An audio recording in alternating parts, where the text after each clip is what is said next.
Bien, hermanos, vamos a ir a Lucas capítulo 23. Lucas capítulo 23, vamos a leer del versículo 39 hasta el 49. Lucas 23, versículos 39 al 49. Y uno de los malhechores que estaban colgados le injuriaba diciendo: si tú eres el Cristo, sálvate a ti mismo y a nosotros. Respondiendo el otro, le reprendió diciendo: ¿ni aún temes tú a Dios estando en la misma condenación? Nosotros a la verdad justamente padecemos, porque recibimos lo que merecieron nuestros hechos, mas éste ningún mal hizo. Y dijo a Jesús: acuérdate de mí cuando vengas en tu reino. Entonces Jesús le dijo: de cierto te digo que hoy estarás conmigo en el paraíso. Cuando era como la hora sexta, hubo tinieblas sobre toda la tierra hasta la hora novena. Y el sol se oscureció y el velo del templo se rasgó por la mitad.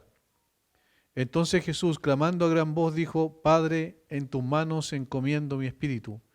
Y habiendo dicho esto, expiró.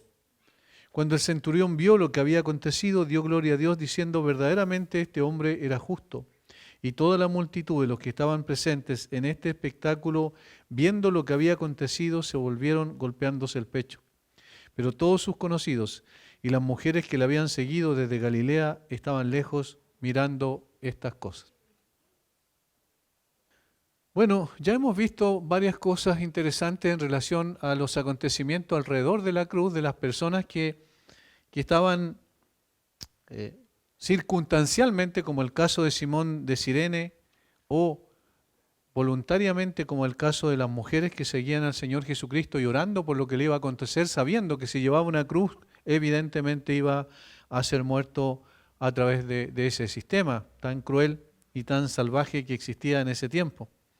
Ahora, no solo eso, sino que también nosotros sabemos que lo que la Biblia, enseña en términos narrativos en cuanto a lo que muestra históricamente cuáles son los acontecimientos, tiene lecciones importantes para nosotros, y por eso es que hemos ido en este párrafo del 26 al 49 paso a paso, y hemos buscado profundizar un poco más y sacar las conclusiones también y las aplicaciones prácticas para nuestra vida. El Señor nos quiere entregar lecciones importantes, sin lugar a dudas. El evangelista Lucas relata con más detalles lo que ocurrió con dos hombres que murieron junto al Señor Jesucristo, que estaban crucificados juntamente con Él. Los versículos 39 al 43 dan cuenta de esa situación. Nosotros ya vimos así, a grosso modo, en términos generales, el versículo 32. Llevaban también con él a otros dos que eran malhechores para ser muertos, y cuando llegaron al lugar llamado de la Calavera, le crucificaron allí, y a los malhechores uno a la derecha y otro a la izquierda. Eso es lo que dice sucintamente el versículo 32, pero el versículo 39 va a retomar otra vez este tema en términos narrativos y va a decir lo que ocurrió con estas dos personas. Nosotros conocemos que probablemente este es uno de los eventos alrededor de la cruz más conocidos que existen. Y el énfasis siempre está puesto en una persona, y en la persona del ladrón que se arrepintió, o el ladrón, en realidad el malhechor, porque la palabra que utiliza Lucas es mucho más que un ladrón. Era probablemente una persona, un bandido, una persona que estaba dispuesta a quitarle la vida a otros para poder quedarse con sus pertenencias. Estos dos hombres estaban acusados precisamente por eso, y eso es lo que nos da cuenta los versículos 39 al 43. Circunstancialmente, entonces, estos hombres también participaron del hecho más significativo de la historia de la humanidad, como es la crucifixión del Señor Jesucristo. Pero el acento no necesariamente ha de estar puesto en ese hombre que murió en la cruz, sino en los tres que estaban crucificados. Y yo quiero que hagamos un análisis de eso, de los tres que estaban allí. Ahora, dice el texto de la siguiente manera: uno de los malhechores que estaban colgados le injuriaba, diciendo: si tú eres el Cristo, sálvate a ti mismo y a nosotros. Respondiendo el otro, le reprendió diciendo: ¿ni aún temes tú a Dios estando en la misma condenación? Nosotros a la verdad justamente padecemos, porque recibimos lo que merecieron nuestros hechos, mas éste ningún mal hizo.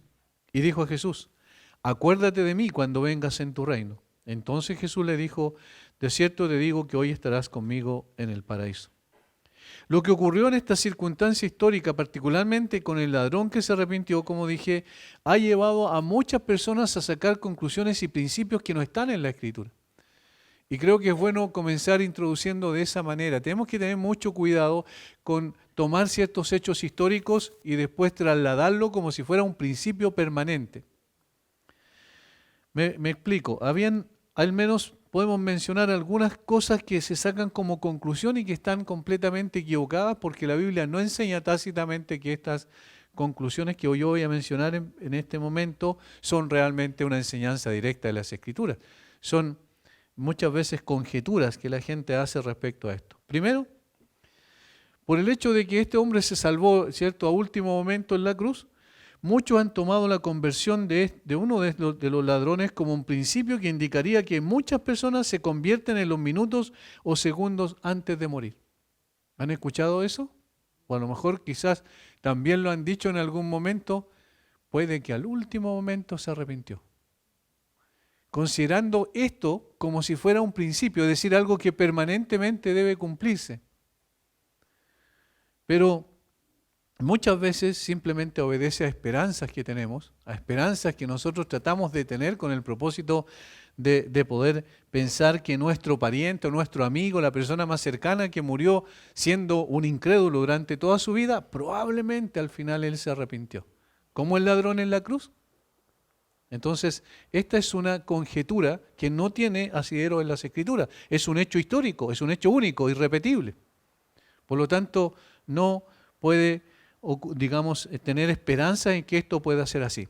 Ahora, ¿que alguien puede convertirse a última hora? Por supuesto que sí, pero a lo que voy yo es que no podemos dar una base en este texto para decir que en realidad esto es un principio que siempre se va a cumplir o la mayor parte de las veces ocurre.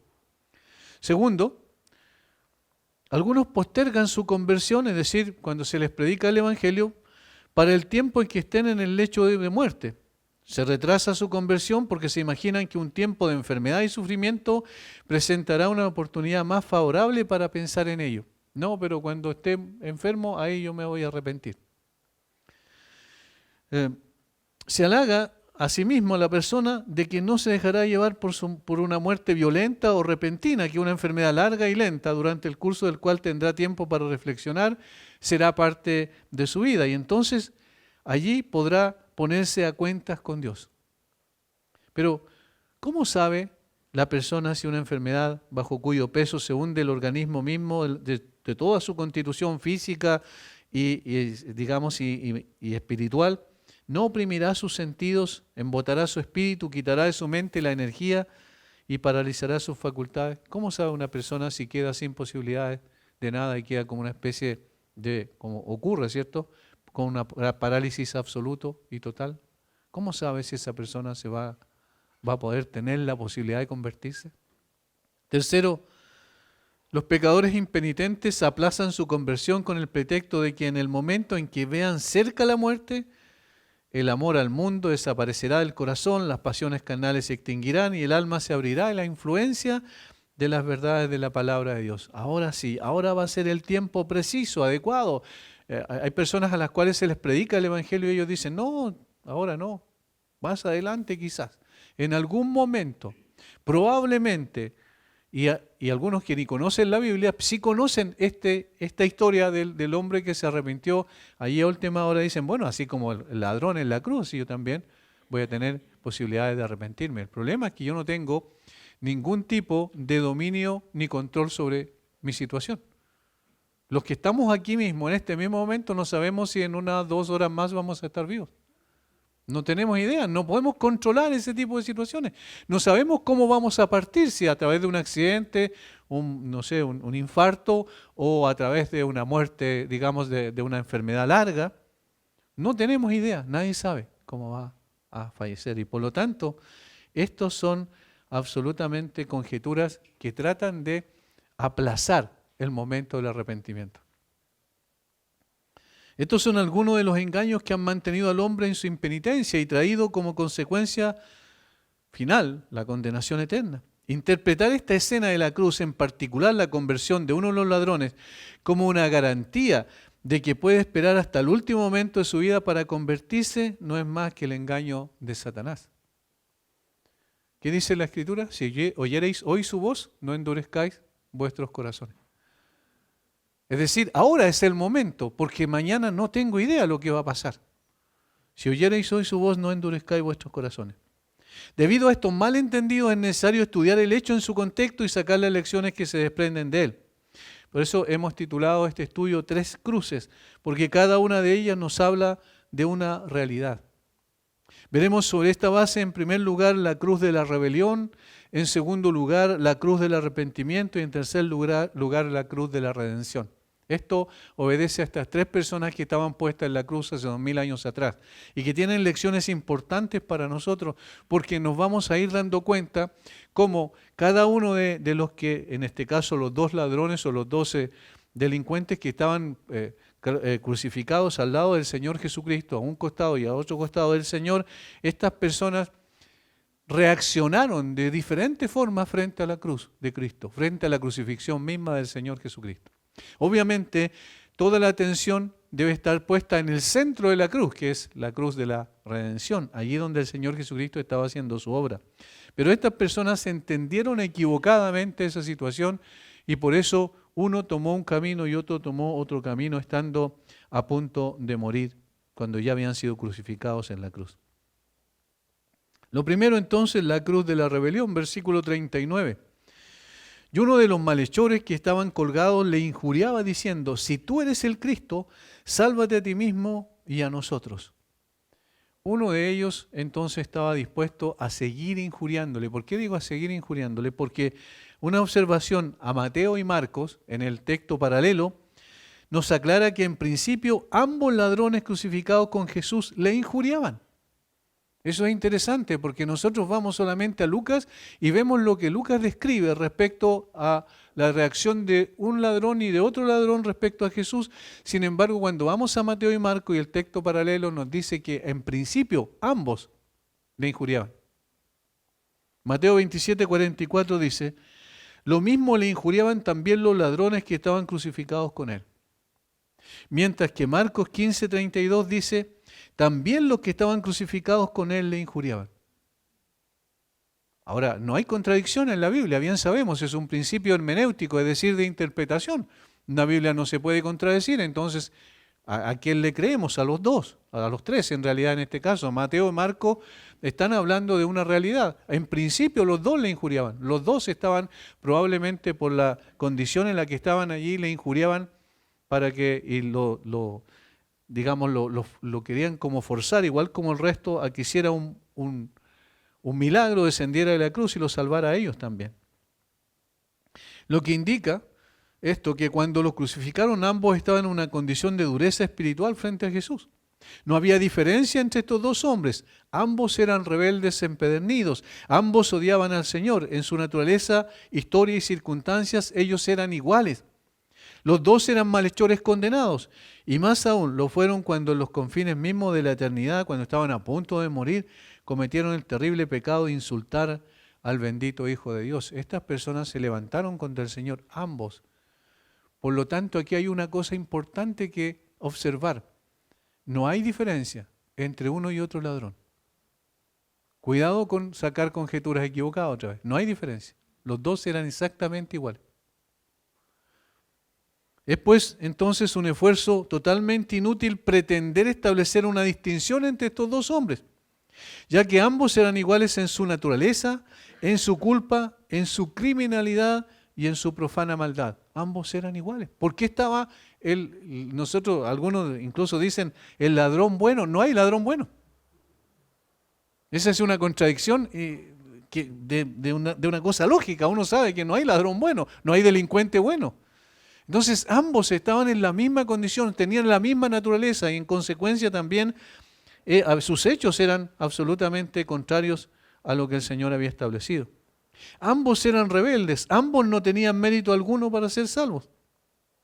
Pero Lucas nos informa que en el transcurrir de la crucifixión, uno de ellos cambió absolutamente su postura del principio. Eso es lo que nos dice Lucas. Pero, como veremos más adelante, no debido a alguna cualidad inherente en él. Otra vez, no es que era el ladrón bueno, no es que era el ladrón que estaba en capacidad para poder creer y entonces llegar a ser convertido, a ser transformado y llegar a tener entonces la posibilidad de estar con el Señor ese mismo día en el paraíso, como el Señor le prometió más adelante. Ambos hombres estaban perdidos, sin esperanza, sin Cristo y sin Dios en el mundo, tal como dice el apóstol Pablo en Efesios. Esta es la condición de todo hombre que ha nacido y nacerá en esta tierra. El germen de la rebelión contra Dios y sus preceptos está enraizado en el corazón de cada hombre. Todos nacemos en esa condición. Y por eso estos dos hombres representan a toda la humanidad, absolutamente, a todos. Todos en una condición de ceguera espiritual absoluta, endurecido el corazón, sin posibilidades ni capacidad para volverse a Dios. La única norma por la cual han de ser medidos los hombres, ¿cuál es? La gloria de Dios. Por cuanto todos pecaron y están destituidos de la gloria de Dios. Estos hombres, estos dos, estaban destituidos de la gloria de Dios. Y puesto que tanto el mejor como el peor de los hombres están destituidos de ella, no hay diferencia entonces. Si fuese simplemente una cuestión de conciencia o de justicia humana, podría haber alguna diferencia. Si las pautas de medida fuesen simplemente humanas, entonces podrían establecerse fácilmente algunos grados de diferencia. Pero no es así en la justicia divina. Delante de Dios no hay uno más culpable que el otro, todos son igualmente culpables. Todos han de ser medidos por la gloria de Dios y entonces queda en evidencia que ninguno está en esa medida, digamos, en condiciones de poder agradar a Dios. No hay diferencia por cuanto todos pecaron y están destituidos de la gloria de Dios. Bajo esta consideración, cada uno de nosotros es representado por estos hombres que fueron crucificados junto al Señor. En naturaleza, en carácter, en culpa, en delito, en rebelión, todos somos como estos ladrones, sin excepción. Este es uno de los primeros principios que nosotros vemos aquí y que es corroborado por todo el resto de las Escrituras. La intención del pensamiento del corazón del hombre era de continuo solamente el mal, poco antes del diluvio, ¿recuerdan? Génesis capítulo 6. La intención del corazón era de continuo solamente el mal. Eso ocurre con todo ser humano que nace en esta tierra. Naturalmente, por naturaleza, somos como estos hombres. No hay diferencia.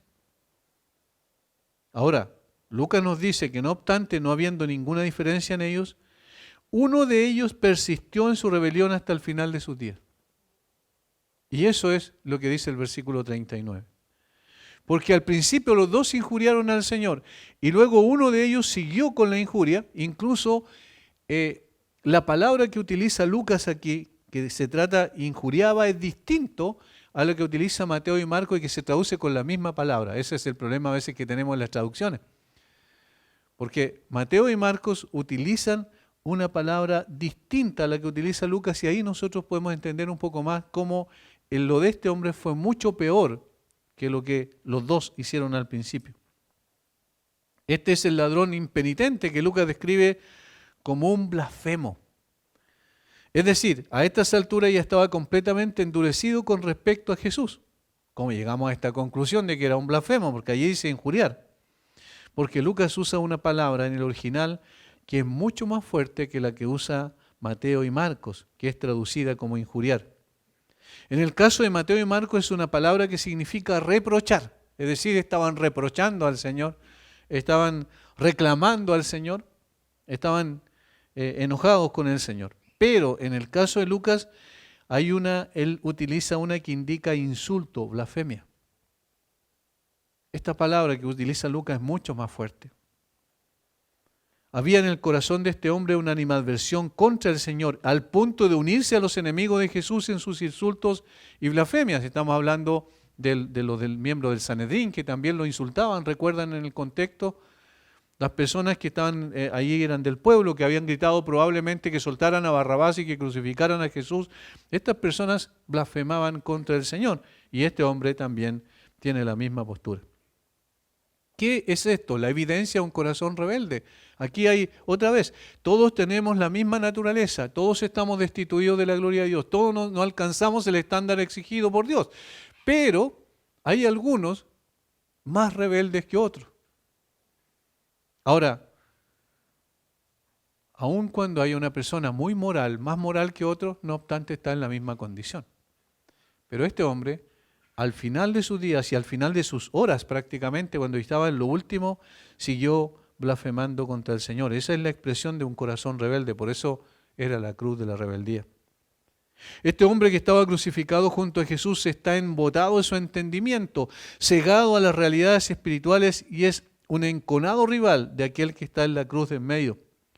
Sin mediar provocación alguna por parte de Jesús, se une a las voces de los enemigos de Jesús para denigrarlo y blasfemar contra él. Este ladrón no solo no es tocado por la verdad, sino que la repele. No quiero la verdad.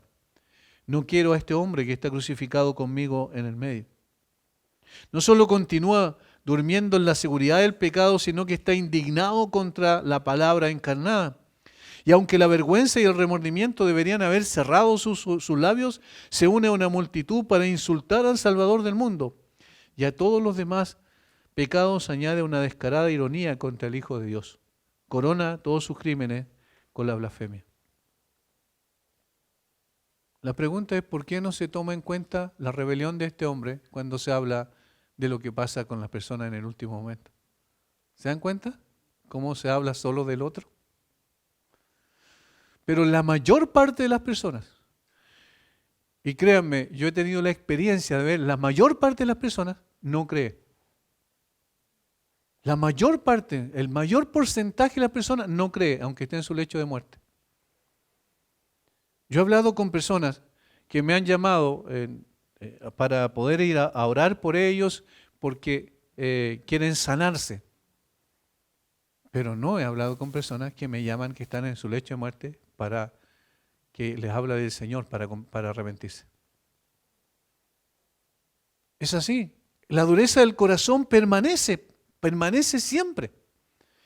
Ahora, en un momento pueden haber personas que probablemente, que uno no conoce, obviamente no se le ha abierto el velo de la eternidad para saber esas cosas, puede que realmente hayan creído, pero mucha gente, la mayoría, no lo hace. Algunas personas piden que vaya un pastor para que ore para sanarse, y si no ocurre nada, entonces recurren a una machi, y entonces si no pasa nada, a otro tipo de personas. Buscan por todos lados, pero no buscan salvación, buscan sanación. El corazón rebelde del hombre está tan arraigado en su corazón que está en contra de Dios. Algunas personas dicen, no, pero yo antes de convertirme jamás odié a Dios. No, si lo odiamos en la práctica. No estamos conscientes de que lo odiamos, pero lo odiamos. ¿Por qué lo odiamos? Porque el que está conmigo, digamos el que no está conmigo, desparrama. El que no recoge conmigo desparrama, dice el Señor. Es decir, no hay más de dos posibilidades. O el que tiene al Hijo tiene la vida, y el que no tiene al Hijo no tiene la vida. Es tan categórica la Escritura.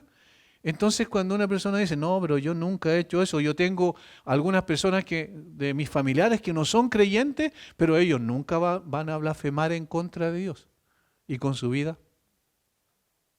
Y si no toman en cuenta los principios revelados en la palabra, si no consideran a Dios en sus decisiones, si no tienen ninguna intención de buscar al Señor, eso es, se está blasfemando en la práctica. Ahora, otra consideración importante, pensemos lo siguiente. ¿Quién era este hombre? ¿De qué nacionalidad era? Era un israelita. Era un judío. Alguien que con toda certeza fue expuesto a la palabra desde chico. A los 8 años los judíos tenían que saberse prácticamente de memoria el Pentateuco. Es decir, fue expuesto a la palabra. Un hombre que había escuchado cómo el Dios de Israel había sido propicio para con su pueblo en múltiples ocasiones en el pasado. Seguramente, como dice la Escritura, escucharon del día en que el Señor los sacó de la esclavitud en Egipto a través de la muerte de un cordero. Seguramente escucharon todas las historias gloriosas del Dios de Israel cuando con mano poderosa salvó a su pueblo. Cuando los guió por el medio del desierto, cuando los introdujo en una tierra que ellos no habían plantado ni sembrado nada de eso, sin embargo disfrutaron de una tierra que fluye leche y miel, es decir, que es una expresión de que había abundancia. Que les dio victoria sobre sus enemigos, ¿cuántas veces? Es decir, este hombre fue expuesto a esas verdades del Antiguo Testamento. Escuchó desde niño la palabra, fue instruido por sus padres en las verdades más gloriosas del Antiguo Testamento. Lo más probable es que su madre le enseñó a arrodillarse ante Dios, lo condujo al templo y escuchó el eco de la dulce música digamos, ahí en el templo, cuando los adoradores cantaban alabanzas a Dios en el culto público. Todas estas fueron experiencias de estos hombres, de este hombre también. No era un pagano que nunca había escuchado del Dios verdadero. Sin embargo, paso a paso se alejó de la influencia de estas verdades y se apartó por un camino de perdición. Fue llevado poco a poco, añadiendo pecado sobre pecado, hasta que el pecado se convirtió en un hábito y el hábito se confirmó y se fortaleció hasta que caminó abiertamente con los impíos, anduvo en camino de pecadores y finalmente se sentó en la silla de los escarnecedores, para usar las palabras del Salmo 1. Este hombre fue acumulando pecado tras pecado y cada vez se alejó mucho más de esas verdades que debían haberlo conducido por el camino correcto. Y aunque fue reprendido, permaneció endurecido. Y permaneció endurecido hasta el momento mismo en que tenía la posibilidad, porque estaba frente a frente al Señor Jesucristo, para haber creído en Él y haber salvado su alma. Ahora está frente a frente viendo como en la cruz de en medio la gracia de Dios se está ofreciendo a su vida.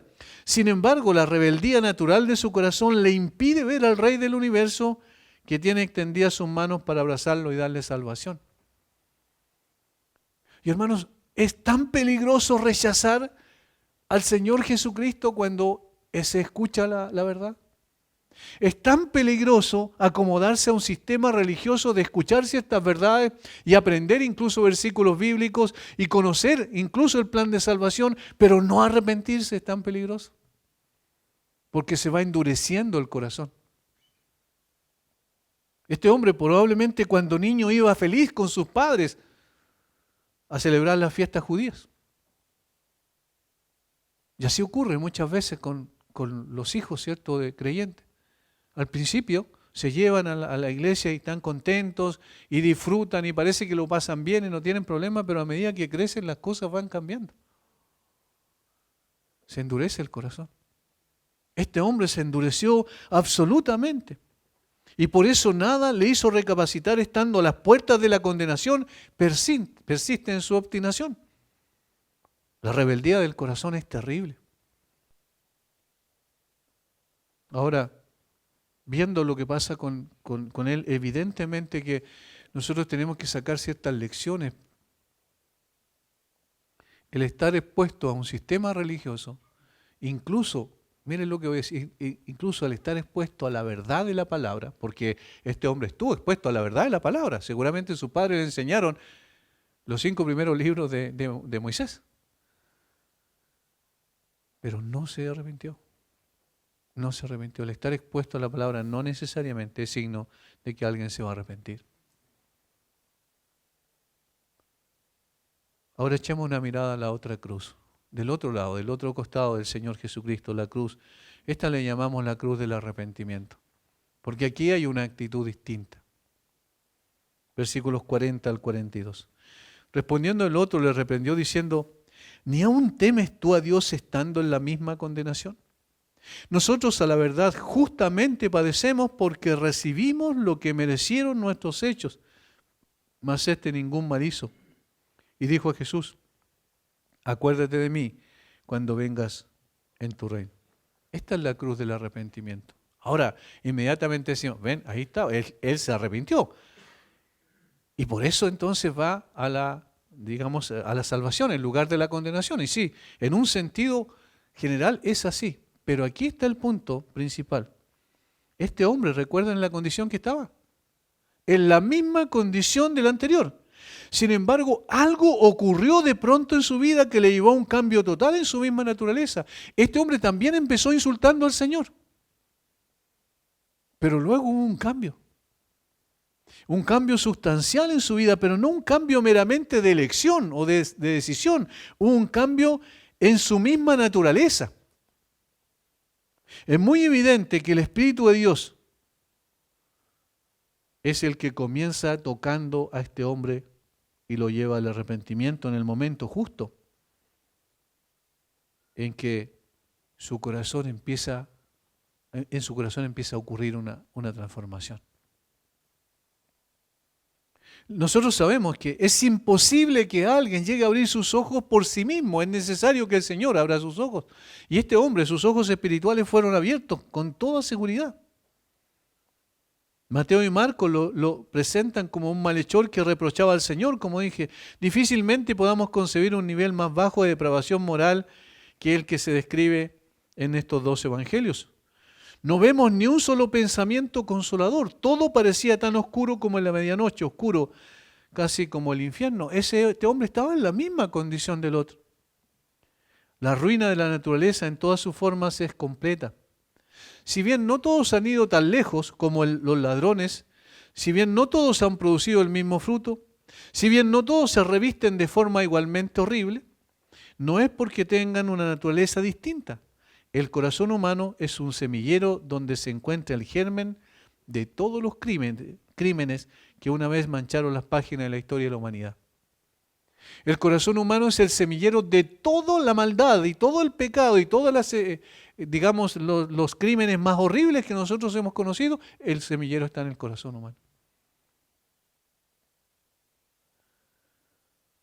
Si la semilla de la maldad no ha germinado ni fructificado en todos de la misma manera, es debido a una diferencia, no es debido a una diferencia en el alma, sino a una diferencia en las circunstancias e influencias externas. En otras palabras, cada persona puede transformarse en un asesino si no fuera, y es porque el Señor en la gracia común que manifiesta, el Señor no pusiera su mano.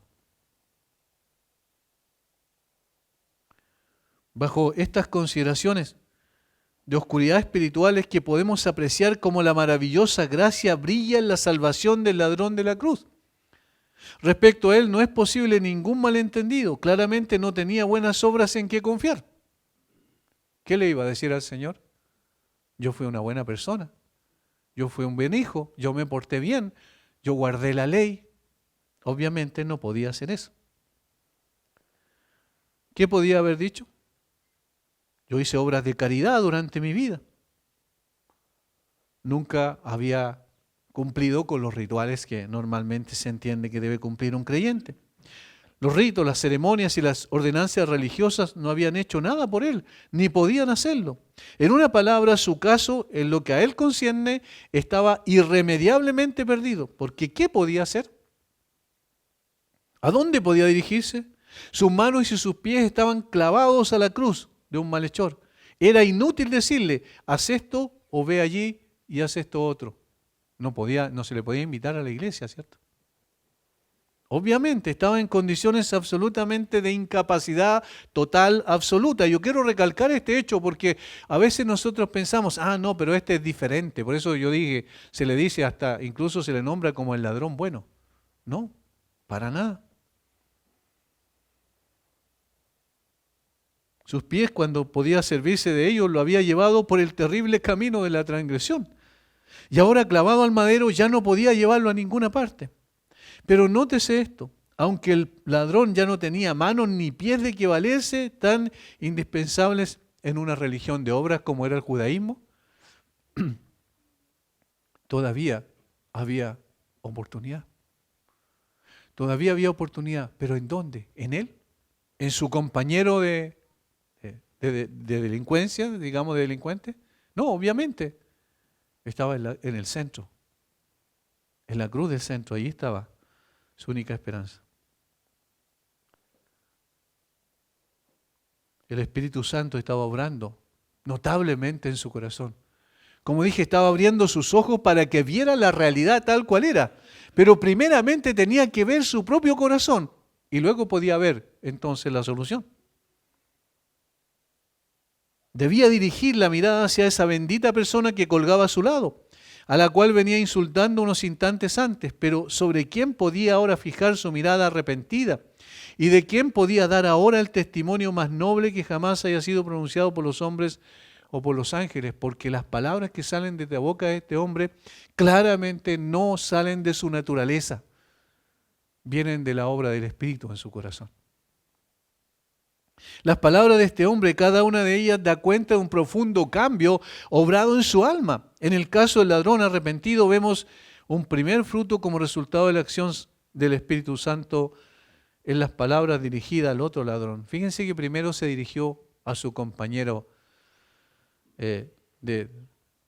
digamos, de delitos.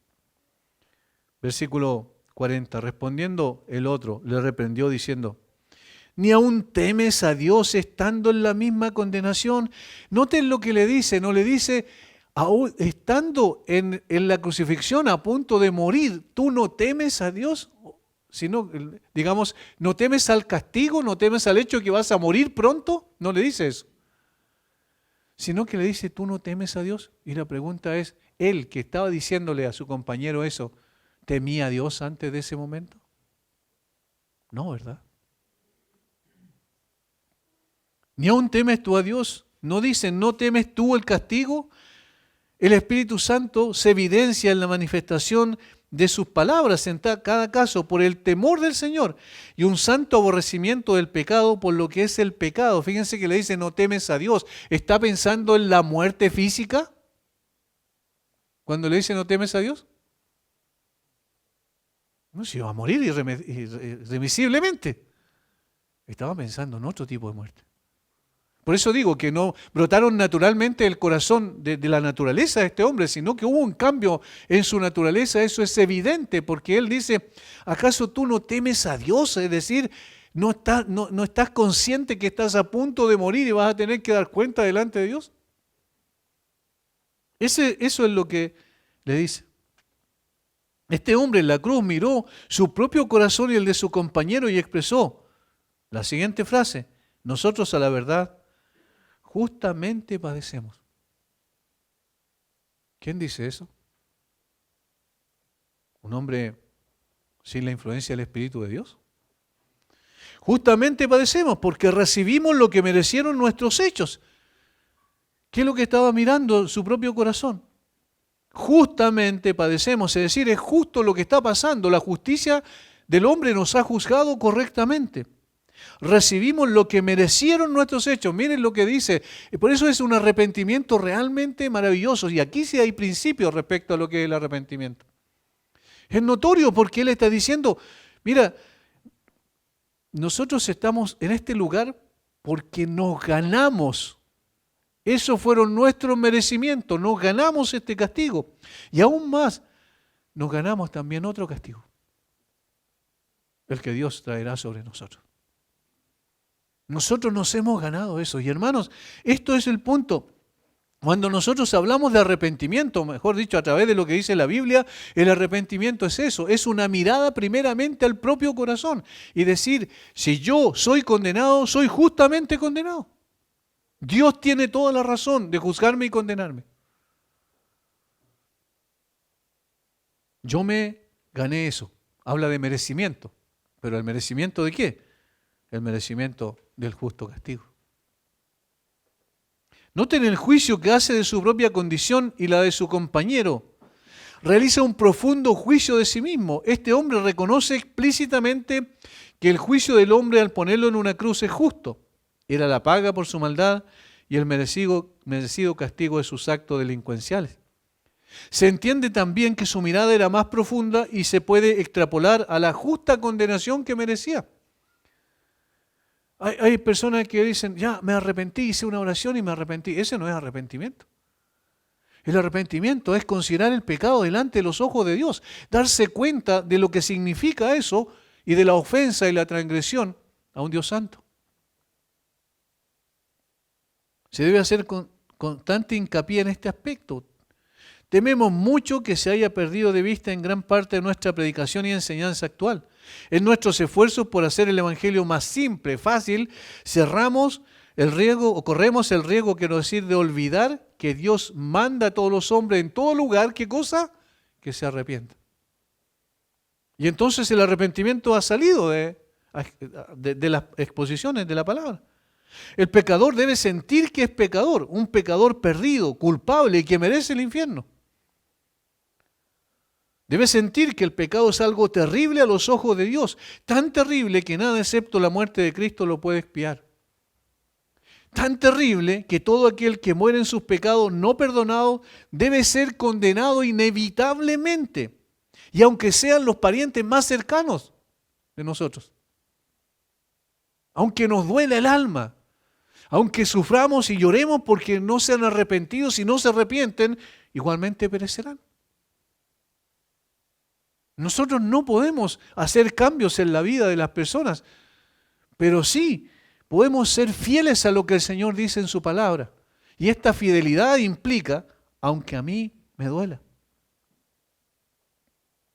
Debe pasar una persona no arrepentida una eternidad espantosa y sin fin en el lago que arde con fuego y azufre. Este hombre estaba comenzando, no obstante, a mostrar los primeros frutos de arrepentimiento. ¿No temes tú a Dios? ¿Cuál es el principio de la sabiduría? Es el temor al Señor. Pero también el temor al Señor del hecho de que si no me arrepiento, voy a ser condenado. ¿Qué es, pues, el arrepentimiento? En uno de sus aspectos más importantes, el juicio serio y profundo de uno mismo. Ese es el primer arrepentimiento. Es decir, yo me miro a la luz de lo que es Dios y veo mi corazón y digo, yo estoy lleno de maldad, debo ser condenado. Ese es un juicio hacia uno mismo. Es la completa ruptura con todo el sistema de justicia propia y el descubrimiento de nuestra completa perdición, ruina y bancarrota. No tengo nada que ofrecerle al Señor. Es el sentimiento de vileza personal, de culpa, producido por la acción poderosa de la palabra y el Espíritu de Dios en el corazón y en la conciencia. En este caso, fue solamente producido por la escena de la cruz. Este hombre estaba mirando a Jesús. Miró a su compañero y luego miró su propio corazón y entonces miró al Señor Jesucristo. Es un dolor sincero a causa del pecado y un aborrecimiento del pecado por lo que es. No cabe duda que estaba bajo una profunda convicción de pecado. Esto es lo que pasa con él ahí. Hay una profunda convicción de pecado. Ve el pecado en su dimensión correcta. Muchas veces el ser humano no ve el pecado en su condición real. De hecho, cuando hay personas a las cuales se les predica el Evangelio y dicen, sí, yo soy pecador. Y lo dicen así con una naturaleza, con una naturalidad, quiero decir. Pero no, eso es terrible. Es terrible ser pecador a los ojos de Dios. Él miraba su corazón con los ojos del Espíritu. Ahora podía ver su profunda maldad y justa condenación. Esta es convicción. Pero hay todavía un paso más en el verdadero arrepentimiento. Primero, es una justa condenación de sí mismo. La persona reconoce, debo ser condenado por mi maldad. Pero luego hay una segunda acción que hace este hombre. Versículo 41. Nosotros la verdad justamente padecemos porque recibimos lo que merecieron nuestros hechos. Mas este ningún mal hizo. Y dijo a Jesús, acuérdate de mí cuando vengas en tu reino. ¿Notan? Primero, mira su propio corazón y ve lo terrible de su maldad y entiende que debe ser condenado por esa maldad. Pero luego levanta su mirada y mira a Jesús en el centro, en la cruz, también crucificado como ellos, pero él no ve a Jesús, un hombre simplemente crucificado. No, él ve algo mucho más profundo en el Señor. Él se vuelve al Señor. Una vez que él descubrió su profunda miseria, miró a aquel que estaba en la cruz en medio y exclamó, acuérdate de mí cuando vengas en tu reino. Piensa en esto, piensa en alguien que un momento antes injuriaba al Salvador moribundo y ahora lo reconoce como Señor y Rey. Porque le dice, cuando vengas en tu reino, ¿cómo va a venir en su reino? ¿Qué es lo que estaba implícito en eso que él dice? Que él creía que Jesús iba a levantarse, iba a salir de ese lugar victorioso. Que él sabía que él iba a resucitar, aunque muriera. Y que él sabía que Jesús tenía un reino. Y en consecuencia era el Mesías prometido. Este hombre cambió absolutamente su percepción del Señor Jesucristo. Aquí hubo una verdadera conversión. Lo reconoce como Señor y Rey. Y esto obviamente es un trabajo divino, interno del Espíritu de Dios en su corazón. Jesús, acuérdate de mí. Cuán indeciblemente preciosas son estas palabras, hermanos. Qué estupendo es ver a un pobre, mi culpable, sin valor, merecedor del infierno, unido al divino Salvador por aquella sola palabra. Acuérdate, acuérdate. Es un ruego, es una súplica. Él no está demandando algo del Señor Jesucristo. Él sabe que no puede demandar nada. Y que si el Señor se acuerda de él es por su pura misericordia. Y por eso es un ruego, una súplica. Acuérdate de mí, Señor. No tiene valor en sí mismo. Es merecedor del infierno. Pero ahora está unido al divino Salvador por aquella sola palabra. Acuérdate. Qué precioso es eso. Esa es una conversión. Eso significa una conversión, no hacer una oración. Eso no es conversión. La conversión es una comprensión real de mi condición delante de Dios y es levantar mi cabeza para ver al Salvador crucificado. Esta es la vida eterna. Un Salvador y un pecador unidos. Esa es la salvación eterna. Nada puede ser más simple. La gente puede hablar de obras, de sentimientos, de experiencia, pero aquí el asunto se nos presenta con la simplicidad y el orden divino. En primer lugar, tenemos el fruto de un sincero arrepentimiento expresado en las palabras: nosotros a la verdad justamente padecemos, y luego el grato resultado de la conversión espiritual en palabras simples pero poderosas: Jesús, acuérdate de mí.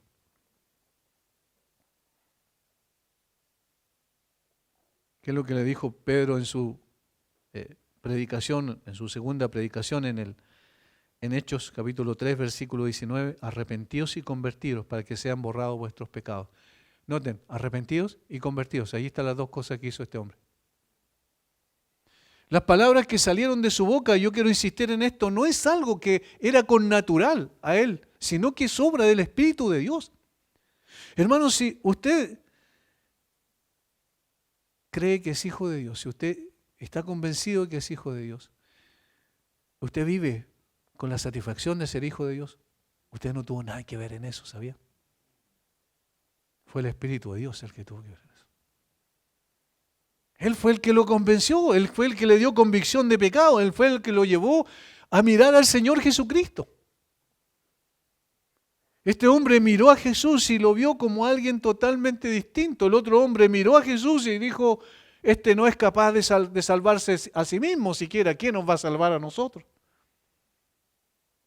Este otro miró y dijo: no, yo sé quién eres tú. Arrepentirse y volverse al Señor, eso es justamente lo que significa verdaderamente entrar por la puerta estrecha. Este hombre fue despertado por el Espíritu de Dios. Y eso nunca debemos olvidarlo. Por eso no puede haber jactancia en el creyente. ¿Qué es jactancia? No, es que yo hice una decisión para seguir a Cristo. No, el Espíritu de Dios me convenció. Y entonces sabemos que la gloria solamente puede ser para Él. Esta es la cruz del arrepentimiento. El contraste es lo que es la cruz de la rebelión. Pero este hombre empieza en la cruz de la rebelión y luego se traslada a la cruz del arrepentimiento por la obra de gracia del Señor. Tercero, la cruz de la redención. Obviamente, el que estaba en medio. Versículo 43. Entonces Jesús le dijo: de cierto te digo que hoy estarás conmigo en el paraíso. Ese de cierto es una afirmación categórica. Es decir, con toda certeza, estarás conmigo hoy en el paraíso. Estos dos ladrones habían sido justamente crucificados porque era la paga de sus delitos, pero el que pendía en la cruz de en medio ningún mal había hecho, como reconoció este hombre arrepentido. En otras palabras, no debía estar allí. No era justo que muriera de esa forma como un delincuente. ¿Por qué entonces está crucificado? Esto nos lleva a considerar la respuesta que ya hemos esbozado varias veces en la descripción de la bendita cruz de Cristo. Contemplamos la cruz central, o más bien aquel que fue clavado en ella, Jesús de Nazaret, Este Salvador bendito que pasó toda su vida haciendo obras de amor, curando a los enfermos, limpiando a los leprosos, abriendo los ojos a los ciegos, resucitando a los muertos, alimentando a los hambrientos, enjugando las lágrimas de las viudas, remediando toda clase de necesidades humanas, siempre dispuesto a derramar una lágrima de compasión sobre todo hijo que sufría, cuya comida y bebida era hacer la voluntad de Dios y hacer bien a los hombres, un hombre santo, sin mancha, lleno de gracia, jamás vista en este mundo, sus obras, varón aprobado por Dios, que glorificó completamente a Dios en esta tierra y lo manifestó perfectamente en todos sus caminos. Él estaba en la cruz. ¿Por qué estaba en la cruz? Porque así Él lo quiso. ¿Por qué estaba clavado sus pies y sus manos en esa cruz? Porque Él así lo determinó. Había venido a buscar y salvar lo que se había perdido. Y la única forma de hacerlo era muriendo en el lugar de los perdidos. Y es muy interesante que hasta en el último momento de su muerte, Él todavía seguía salvando. Y aquí está la evidencia. De cierto te digo que hoy estarás conmigo en el paraíso. Siendo su sustituto, pagando en la deuda que los hombres que vino a salvar tenían con el Dios del cielo, Él estaba allí voluntariamente. Él fue crucificado en nuestro lugar. Por medio de esa muerte ignominiosa, estaba revelando en contraste la horrible cara de la maldad. Y esto es una de las cosas que evidentemente siempre debemos recalcar. Esto es el corazón del hombre para con Dios. Lo primero, el corazón del hombre para con Dios. ¿Cómo es el corazón del hombre para con Dios? De rebelión, de transgresión, de aborrecimiento. Es el corazón del hombre para con Dios. Cuando el hombre clavó al Hijo de Dios en la cruz, llegó a la cima de su culpabilidad y depravación moral. ¿Por qué? Porque puso allí a un inocente, sabiendo que era inocente. Pero así como esta cruz está quitando el velo a la depravación del corazón humano, exponiéndolo en toda su dimensión, del mismo modo también la cruz estaba en segundo lugar exhibiendo el profundo de amor de Dios para con los hombres.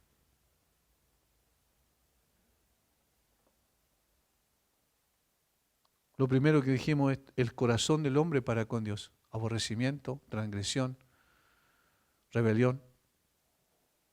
Esta cruz también revelaba el corazón de Dios para con el hombre. La expresión más gloriosa de la misericordia. ¿Quién envió a su Hijo a la cruz? ¿Quién quiso quebrantarlo sujetándole a padecimiento? ¿Quién lo puso en ese lugar como sustituto de los hombres? Dios. Ese es el corazón de Dios para con los hombres, lleno de misericordia. Y en tercer lugar, la cruz revela el corazón de Cristo para con Dios. El corazón de Cristo para con Dios. Quiero repetir estas últimas tres cosas porque sería bueno que quedaran grabadas en nuestra conciencia. La cruz revela el corazón del hombre para con Dios. La cruz revela el corazón de Dios para con los hombres. Y la cruz revela el corazón de Cristo para con su Padre. Hubo una sola persona en esta tierra cuya comida y bebida era hacer la voluntad de Dios, glorificarlo y acabar su obra. Juan capítulo 4, versículo 34, Juan 17, 4. En su vida y en su muerte Jesús glorificó perfectamente a Dios. Desde el pesebre hasta la cruz su corazón estaba enteramente consagrado a un solo fin: cumplir la voluntad de Dios, sea cual fuese esa voluntad. Y esa voluntad, que en el huerto de Getsemaní el Señor clamó, finalmente se dio y dijo que se haga tu voluntad y no la mía. La voluntad de Cristo era morir en lugar de los pecadores. ¿Pero para qué? Para que el Señor, el Padre, fuese exaltado y fuese glorificado. Cuando contemplamos aquella cruz central que ahora ocupa nuestra atención, vemos la consumación perfecta de lo que había llenado el corazón de Jesús desde el principio: cumplir la voluntad de Dios. Qué maravilloso es todo esto. Qué insondable profundidad hay en el misterio de la cruz. Qué verdades convergen en ella, qué rayos de luz emanaron de aquella cruz. ¡Qué revelación de los corazones de los hombres! Del corazón de Dios y del corazón de Jesús.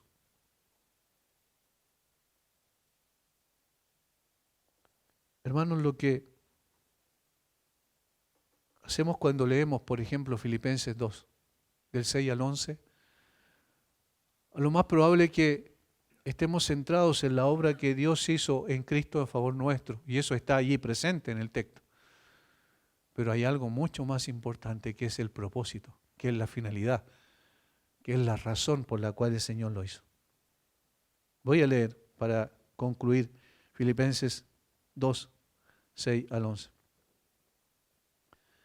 Dice, el cual, refiriéndose a Cristo, siendo en forma de Dios, no estimó el ser igual a Dios como cosa a que aferrarse, sino que se despojó a sí mismo tomando forma de siervo, hecho semejante a los hombres, y estando en la condición de hombre se humilló a sí mismo hasta la muerte y muerte de cruz. Por lo cual Dios también lo exaltó hasta lo sumo y le dio un nombre que es sobre todo nombre, para que en el nombre de Jesús se doble toda rodilla de los que están en los cielos y en la tierra y debajo de la tierra. ¿Pero para qué? Y toda lengua confiese que Jesucristo es el Señor. ¿Para qué?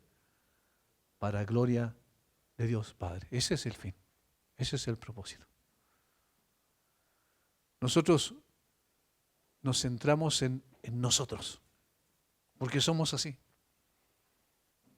Pero Cristo tenía su corazón en el Padre y quería agradar al Padre. Y por eso el Padre también dijo en 2 ocasiones, este es mi Hijo amado, en el cual me complace plenamente. Por lo tanto, la cruz de la redención nos está diciendo 3 cosas esenciales, fundamentales, que yo digo, me gusta enfatizarlas y que queden en nuestra retina. Allí, en la cruz de redención, se reveló el corazón del hombre con Dios. Se reveló el corazón de Dios con los hombres y se reveló el corazón de Cristo con Dios. Y este hombre que estaba, uno de los ladrones que estaba ahí, supo colocar la mirada en la persona correcta, porque la obra de gracia se estaba haciendo en su corazón. Y no solo fueron abiertos sus ojos, sino también se le abrieron las puertas del paraíso. De cierto te digo que hoy estarás conmigo en el paraíso. Padre, te damos gracias. Alabamos tu nombre, Señor. Seguramente hemos solamente visto la superficie de esto. Es mucho más profundo que lo que nosotros podemos analizar, pensar, reflexionar, llegar a conclusiones respecto a tu palabra, Señor. Y por eso sabemos que todavía nos falta tanto por profundizar más. Todavía nos falta mucho, Señor, llegar a tantas cosas que todavía son un misterio para nosotros. Pero lo que sabemos, lo que tú nos has revelado es tan maravilloso. Es ver que en la cruz del medio estaba aquel que vino a dar la vida, a dar su vida para que el mundo fuese salvo por él. Aquel que no podía tener sus manos más extendidas para abrazar a una humanidad perdida, para darle sentido y propósito a su vida. Y sin embargo, uno de ellos se opuso y así ocurre. La mayor parte de la humanidad. La rebelión del corazón permanece hasta el último día. A no ser de que tú en tu gracia abras el entendimiento y les des convicción. Como a este hombre que levantó su mirada después de ver su propia justa condenación para colocarla en ti. Y allí está la esencia de la vida. El que cree en Cristo tiene vida eterna. Señor, ten misericordia de aquellos que conocemos, de aquellos que amamos, de aquellos que están más cerca de nosotros, de aquellos que no han llegado a tus pies. Señor, que tu Espíritu Santo derrame de su gracia allí en esos corazones para un verdadero arrepentimiento. Porque sin arrepentimiento solo espera condenación. Gracias por enseñarnos, Gracias por corregir nuestra vida y gracias, Señor, por darnos a ese Salvador glorioso. El de la cruz de hace 2000 años atrás es el mismo que hoy está en su trono. Y desde allí gobierna con autoridad y poder y un día volverá por todos aquellos que esperamos en Él. Gracias por Jesucristo. En el nombre glorioso de tu amado Hijo oramos. Amén.